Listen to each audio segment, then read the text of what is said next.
Foi na oração que ele encontrou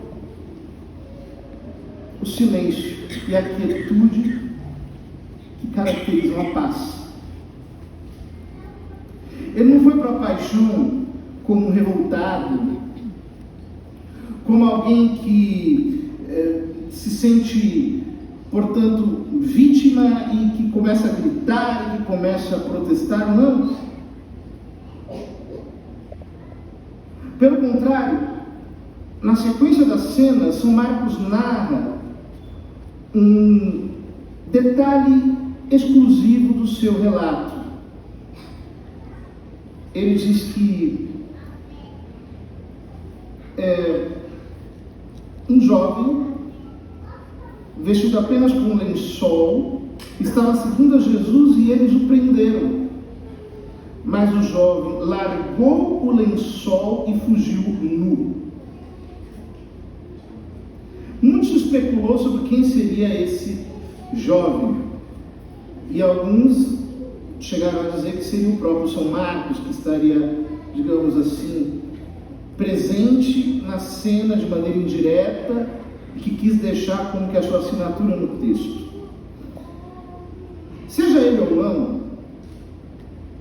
é muito interessante que aqui aparecem duas palavras: jovem e lençol. São duas palavras gregas. Negniskos, que significa jovem, mas um jovem de 18 anos, um jovem um pouco crescido. E depois a palavra síndona, lençol. Essas duas mesmas palavras aparecem no relato da ressurreição segundo São Marcos. Ou seja, quando Maria Madalena chega ao sepulcro, vê um jovem e vê o lençol largado ali, deixado ali, o lençol do ressuscitado. Portanto, aqui nós temos uma imagem. Eles capturam a Jesus, eles pegam a Jesus. Porém, eles não conseguem pegar Deus.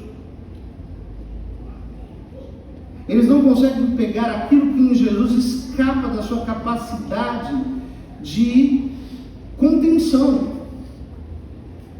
Ele larga o lençol e sai correndo.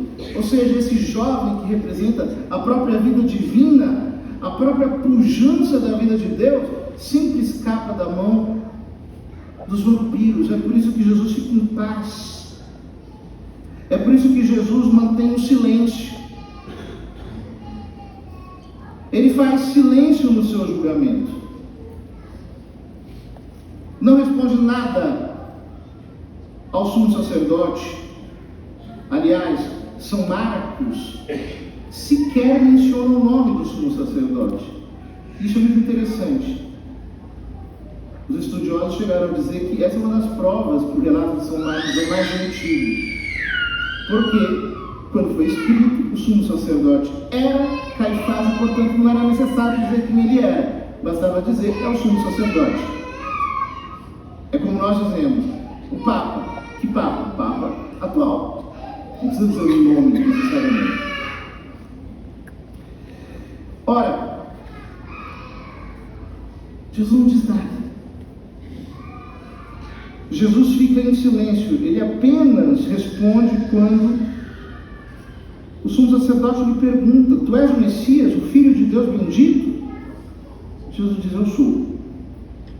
E vereis o Filho do Homem sentado à direita do trono do Todo-Poderoso, vindo com as nuvens do céu. E então o sumo sacerdote rasga as vestes. Rasga as vestes com uma atitude de escândalo. Blasfêmia! Ele é réu de morte. Então começa a descrição da paixão. Os apóstolos tinham fugido, todos desapareceram, Jesus é entregue na mão dos inimigos, é condenado pelo sumo sacerdote, é condenado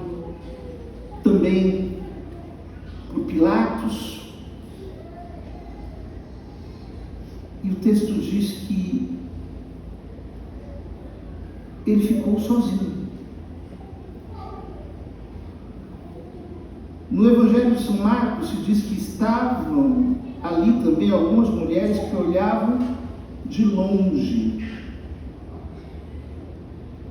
Ou seja, nós temos na descrição do relato uma espécie de solidão que vai se desenhando. Uma solidão que começa pelo abandono de Judas, depois dos discípulos, depois pelas negações de Pedro, depois pelos soldados, etc., até que ele é crucificado, e no alto da cruz ele está sozinho, e até as mulheres o olhavam de longe. Essa solidão chega a ser tão amarga que Jesus grita essas palavras do Salmo 22: meu Deus, por que me abandonaste? Veja o contraste entre isso e a oração de Jesus no horto, quando Jesus chama a Deus de Abá, paizinho. Aqui ele não chama a Deus de Abá, paizinho, mas de Deus. Porque na sua humanidade, ele sente, na sua sensibilidade, nas suas emoções, o abandono do próprio Deus. O abandono do pecado em si. Ele é a vítima da humanidade inteira. Ele é o Cordeiro. Ao longo desses domingos da Quaresma, nós fomos olhando facetas da identidade de Jesus. O vencedor do demônio, Jesus como o filho amado que deve ser escutado, Jesus como templo, Jesus como sacerdote, Jesus como cordeiro. Aqui nós vemos Jesus como vítima de todos nós. Como nos consola entrar no sofrimento de Jesus crucificado. Saber que nós não estamos sozinhos. Perceber que Ele tomou todas as nossas dores, todos os nossos opróbrios, todas as nossas maldições, todas as nossas vexações. Ele assumiu tudo para si. E diante dessa cena, São Marcos descreve algo grandioso. Diz